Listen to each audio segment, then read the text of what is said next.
나를 숨겨주면 네 팔자를 바꿔주겠다. 사람들이 밤마다 피해 다니던 한양의 야경꾼. 그가 비 오는 밤 다리 아래에서 사람도 귀신도 아닌 여인을 만납니다. 여인은 말하죠. 나를 숨겨주면 내 팔자를 바꿔주겠다. 하지만 그 선택 하나로 권력자의 죄와 천년 묵은 원한이 깨어나는데 이 사내는 과연 살기 위해 그녀를 버렸을까요? 아니면 끝까지 지켰을까요? 안녕하세요. 은빛 이야기입니다. 오늘도 귀 기울여 주셔서 감사합니다. 그럼 오늘 이야기를 지금 바로 시작합니다. 해가 기울면 한양 도성안은 빠르게 어둠에 잠깁니다. 골목마다 등불이 하나둘 켜지고 사람들은 서둘러 집 안으로 들어가죠. 밤은 양반이고 상민이고 가리지 않고 모두에게 두려운 시간이었거든요. 그런데 이 시각 유일하게 밖으로 나서는 사람이 있었습니다. 바로 야경꾼 봉수였어요. 봉수는 낡은 도롱이를 걸치고 청계천 다리 밑을 지나갔습니다. 손에는 기름 냄새 나는 등잔 하나, 허리에는 낡은 몽둥이 하나가 전부였죠. 그의 발걸음은 조용했습니다. 마치 어둠 속에 녹아들려는 듯 소리조차 내지 않으려 했어요. 밤을 지키는 자는 사람 냄새가 나면 안 된다. 봉수가 처음 야경꾼이 되던 날 선임이 건넨 말이었습니다. 그 말의 뜻을 처음엔 알지 못했어요. 그런데 시간이 지나며 깨달았죠. 밤의 것들은 사람의 온기를 싫어한다는 걸, 그래서 자신도 점점 사람이기를 그만둬야 한다는 걸 말이에요. 봉수는 천안 출신이었습니다. 부모가 누구인지도 모른 채 자랐고 가족이라 부를 사람도 없었어요. 어릴 적엔 남의 집 머슴살이를 했고 청년이 되어서는 이곳저곳을 떠돌았죠. 그러다 우연히 야경꾼 자리를 얻었습니다. 아무도 하려 하지 않는 일이었거든요. 사람들은 봉수를 보면 고개를 돌렸습니다. 밤마다 시신을 옮기고 귀신이 나온다는 곳을 돌아다니는 자를 누가 반기겠어요. 아이들은 그를 보면 어미 치마폭에 얼굴을 묻었고 어른들은 침을 뱉으며 지나쳤죠. 저놈 또 어슬렁거리네. 밤귀신이랑 다를 게 뭐가 있나. 그런 말들이 들려올 때마다 봉수는 그저 고개를 숙였습니다.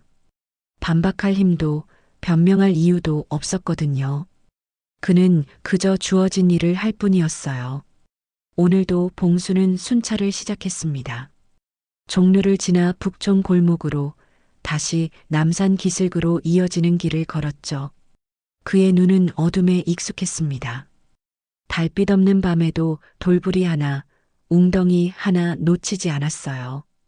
가끔 술 취한 양반을 부축해 집까지 데려다 주기도 했습니다. 그런데 다음 날 그들은 봉수를 못 본 척했어요.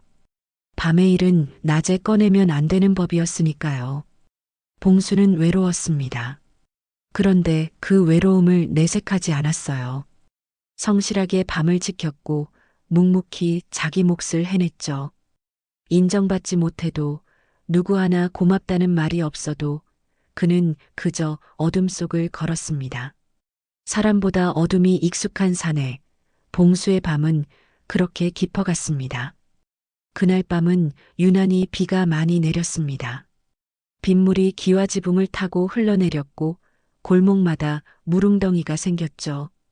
봉수는 도롱이를 더 여미며 청계천 쪽으로 발걸음을 옮겼어요. 비 오는 밤은 더 조심해야 했거든요. 취객들이 물에 빠지기 십상이었고 때론 스스로 목숨을 끊으려는 이들도 있었으니까요. 돌다리 아래를 지날 때였습니다. 희미한 흐느낌 소리가 들려왔어요. 봉수는 걸음을 멈추고 귀를 기울였죠. 빗소리에 섞여 들리는 그 소리는 분명 사람의 울음이었습니다. 등잔을 들어 올렸습니다. 그런데 그 순간 봉수의 손이 굳었어요.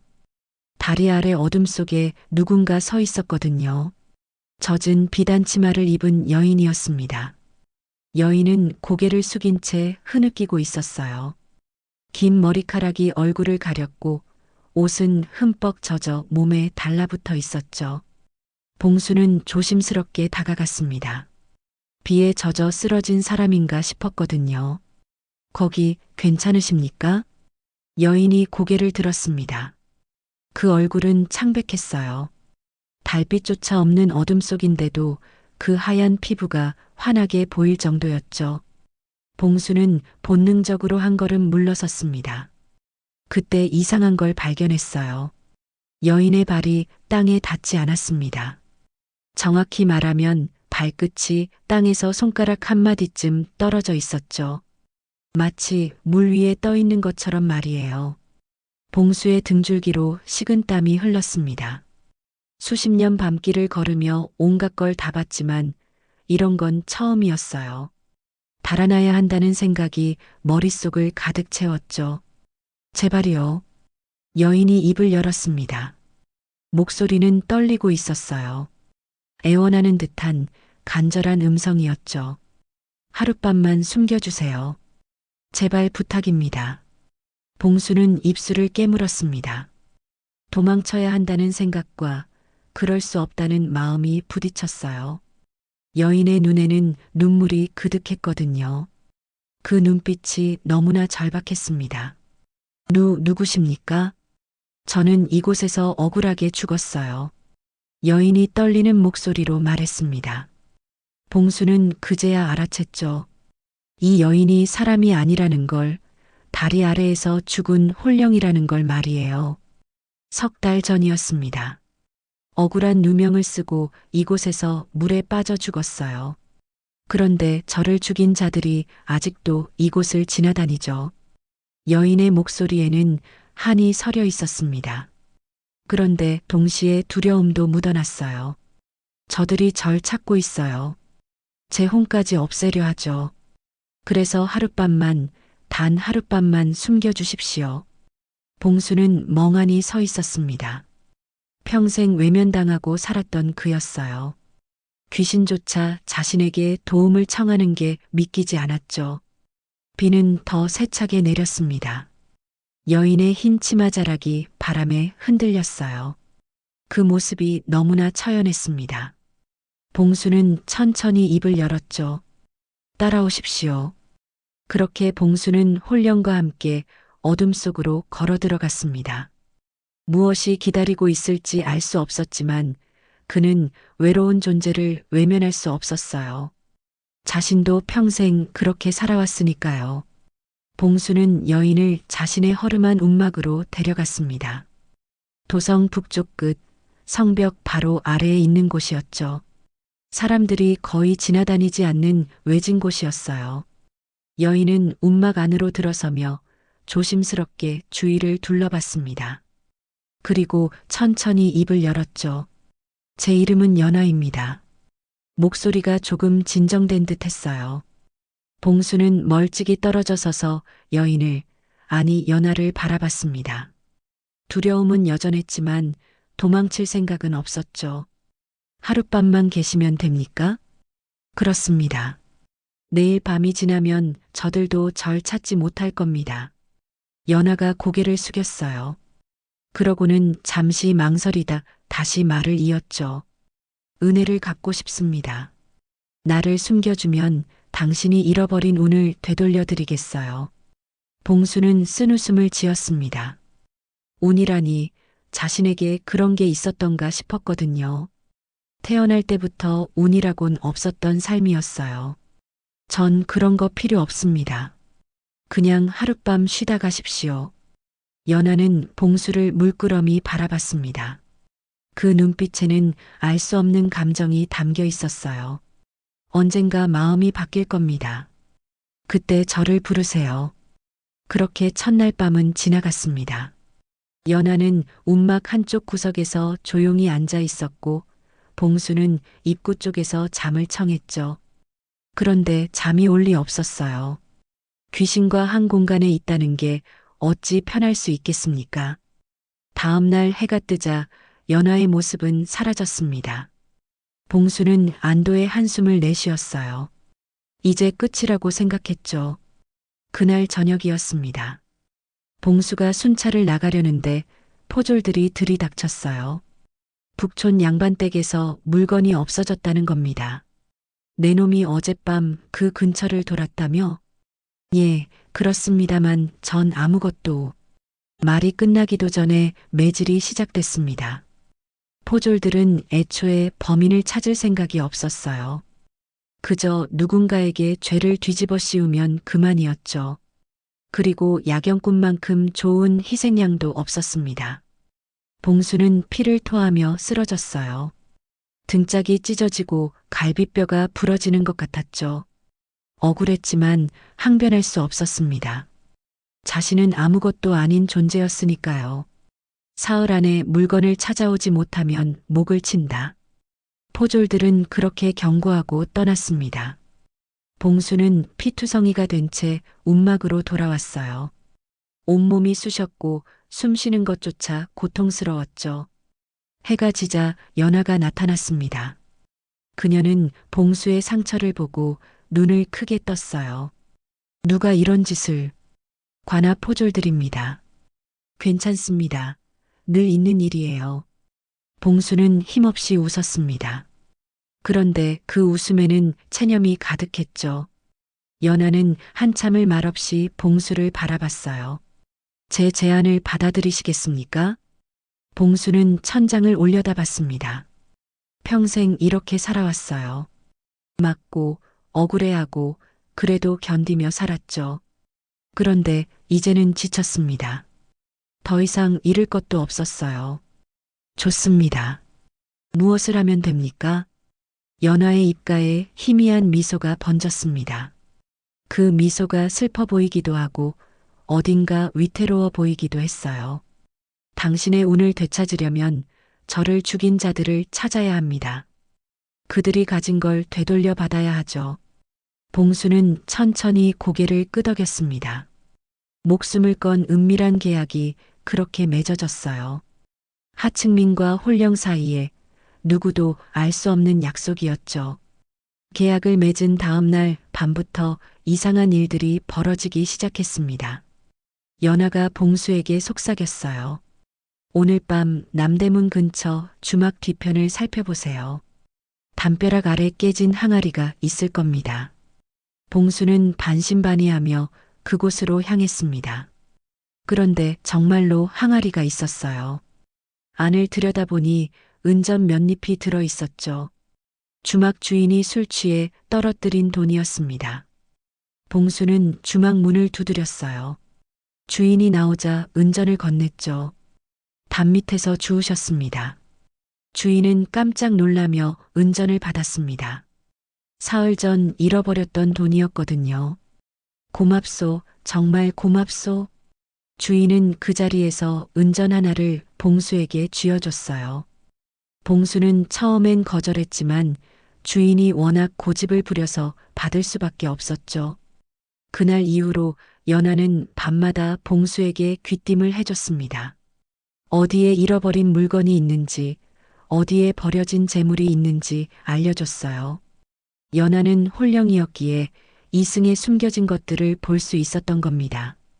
북촌 기와집 뒷뜰에 세금미 자루가 묻혀 있어요. 관리가 몰래 빼돌렸다가 잊어버린 겁니다. 종로 비단가게 처마 밑에 은비녀가 떨어져 있습니다. 주인 마님이 찾고 있을 거예요. 봉수는 연하가 알려준 대로 움직였습니다.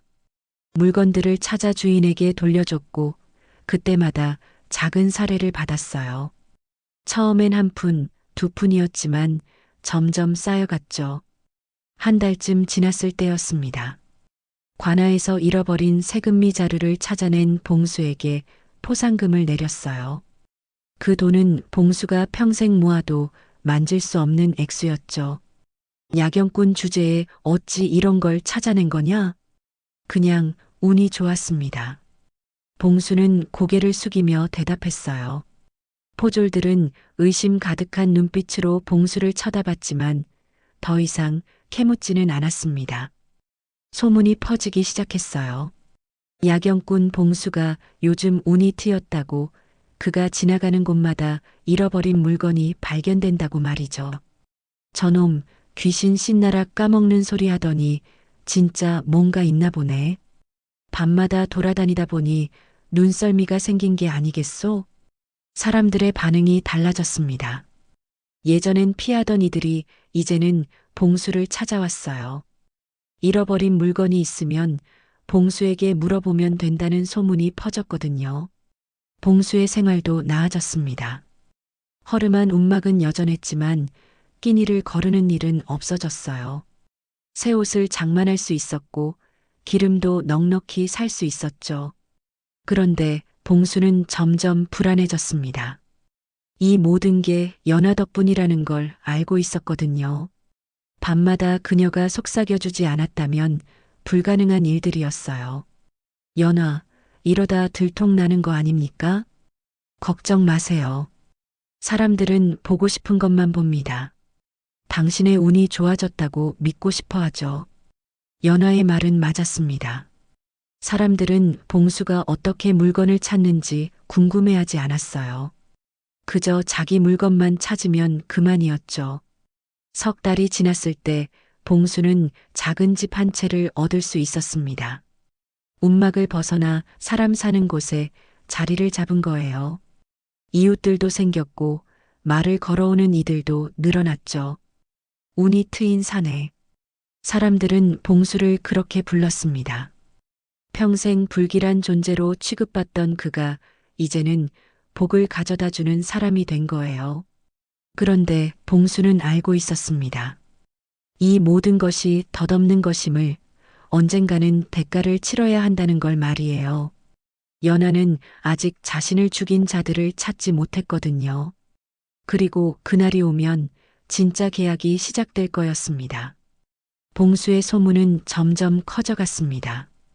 그러다 결국 한양 수령 이판서의 귀에까지 들어갔어요. 이판서는 탐욕스러운 인물이었습니다. 권력도 재물도 많았지만 늘 더 원했죠. 야경꾼 주제에 신통한 재주가 있다고? 이판서는 신복을 불러 봉수에 대해 알아보게 했습니다. 며칠 후 돌아온 보고는 흥미로웠어요.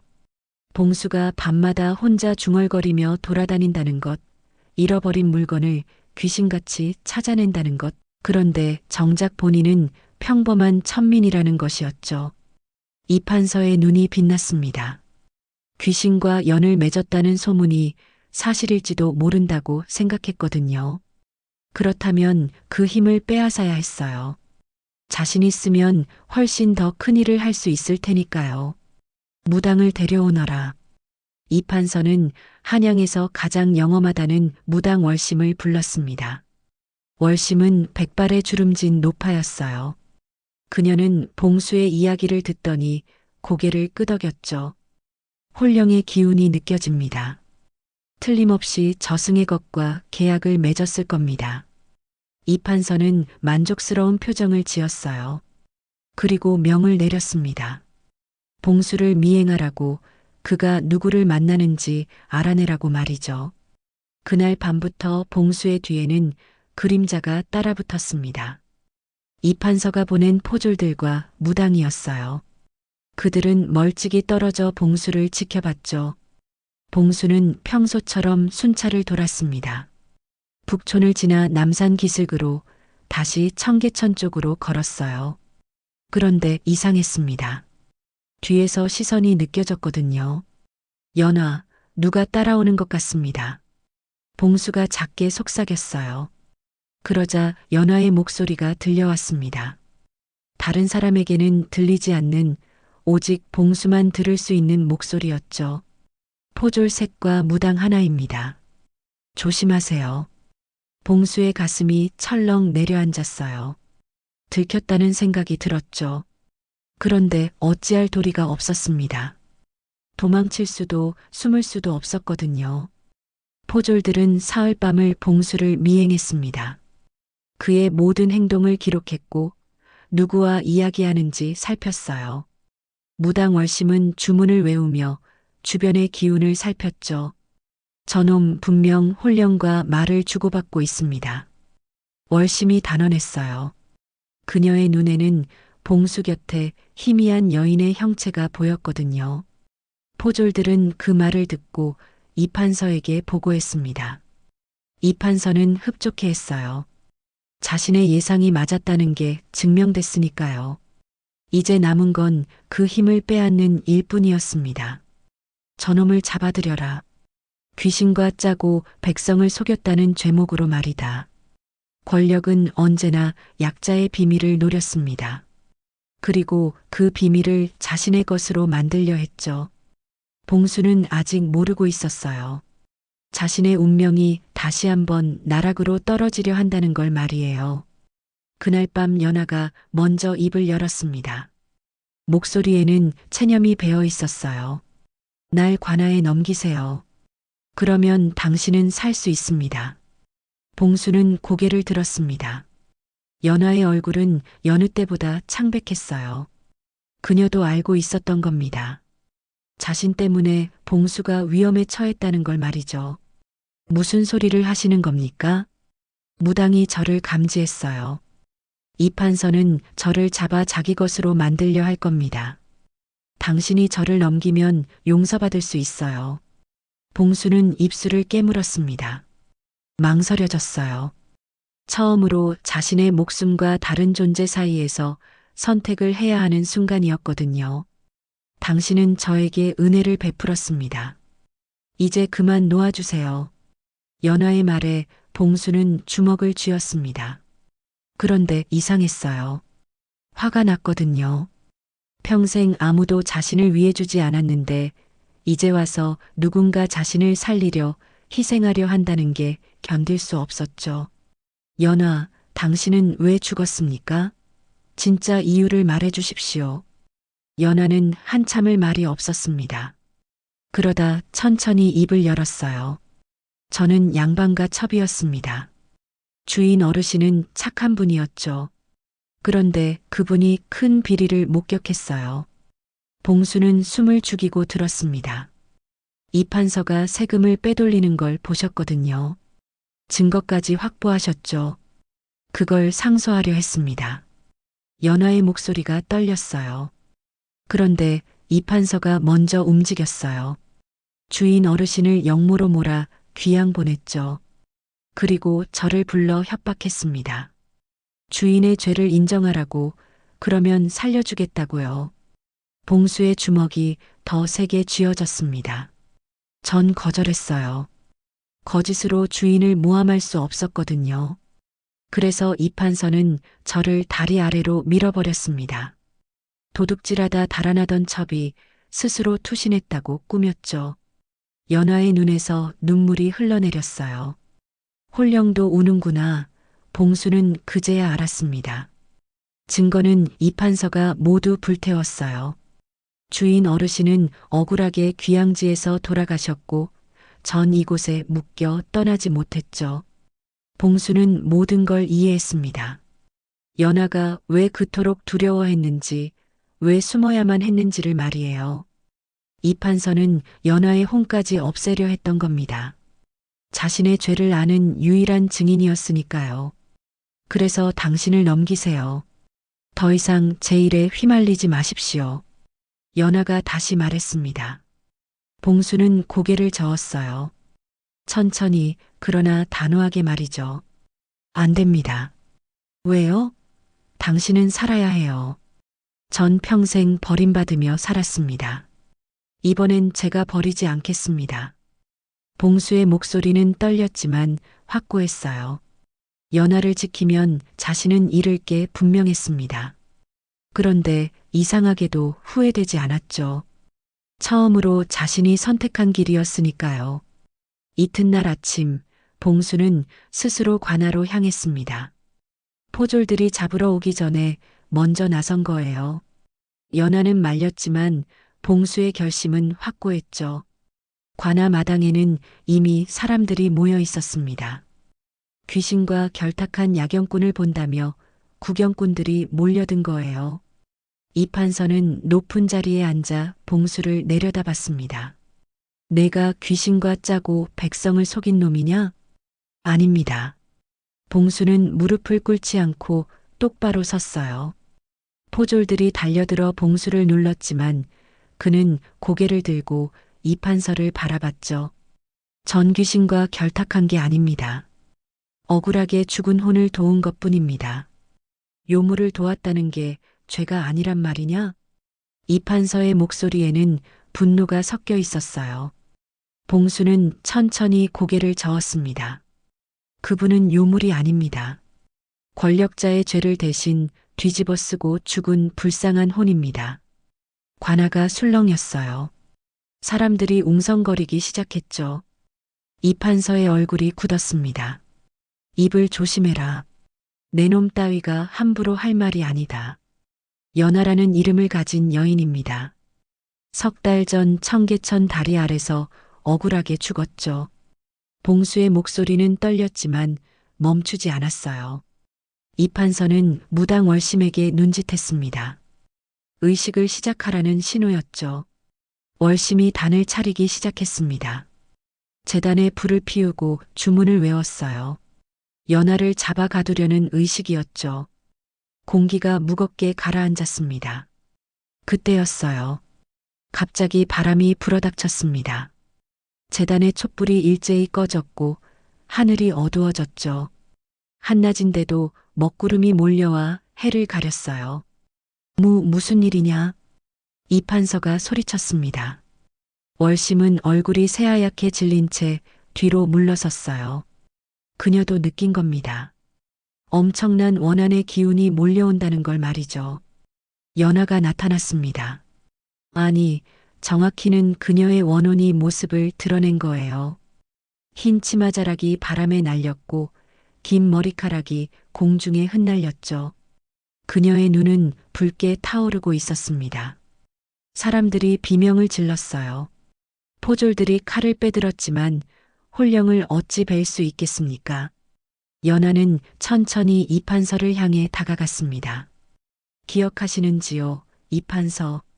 연하의 목소리가 관아 전체를 울렸어요. 차갑고 날카로운 목소리였죠. 당신이 세금을 빼돌렸습니다. 주인 어르신이 그걸 알아냈고 당신은 그분을 역모로 몰았죠. 헛소리다. 당장 저것을 잡아라. 이판서가 소리쳤지만 아무도 움직이지 못했어요. 연하의 기운에 눌려 꼼짝도 할 수 없었거든요. 저를 다리 아래로 밀어 죽였습니다. 입을 막으려고 말이에요. 연하가 손을 들어 올렸습니다. 그러자 관아 마당 한쪽 벽이 무너지기 시작했어요. 그 안에서 낡은 장부들이 쏟아져 나왔죠. 저기 있습니다. 당신이 숨긴 증거들이요. 사람들이 장부를 주워들었습니다. 거기에는 이판서가 빼돌린 세금 기록이 빼곡히 적혀 있었어요. 얼마나 많은 백성의 것을 훔쳤는지 낱낱이 드러났죠. 관아는 아수라장이 됐습니다. 백성들이 소리치기 시작했어요. 포졸들도 어찌할 바를 몰랐죠. 이판서는 자리에서 일어나려 했지만 연하가 그를 막았습니다. 도망치지 마십시오. 당신이 저에게 한 것처럼 이제는 당신이 벌을 받을 차례입니다. 연하의 원한이 폭발했어요. 관아의 기둥이 흔들렸고 지붕에서 기와가 떨어졌죠. 사람들은 황급히 밖으로 달아났습니다.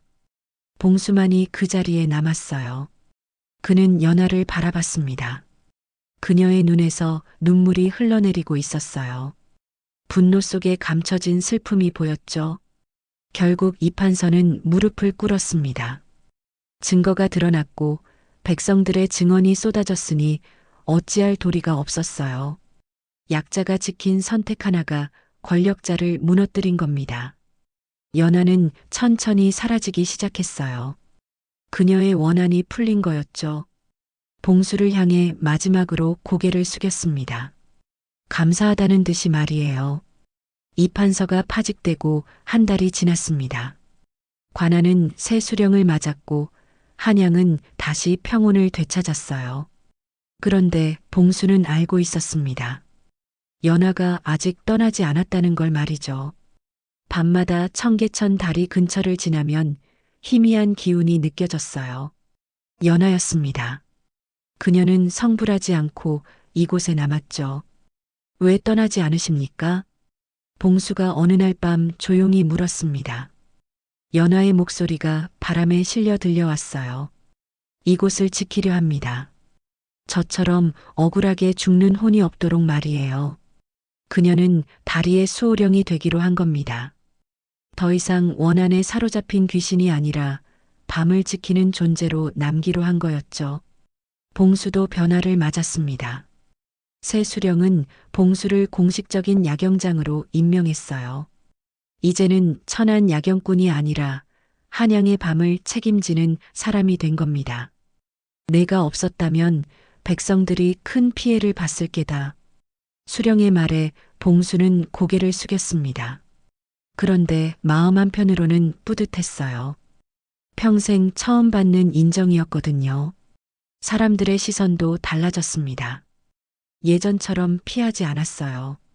오히려 반갑게 인사를 건넸죠. 아이들도 더 이상 무서워하지 않았습니다. 봉수는 여전히 밤마다 한양 도성을 돌았습니다. 다리 밑을, 골목을, 성벽 아래를 순찰했죠. 그런데 이제는 외롭지 않았어요. 연하가 어딘가에서 함께 밤을 지키고 있다는 걸 알았으니까요. 가끔 다리 아래를 지나면 희미한 빛이 보였습니다.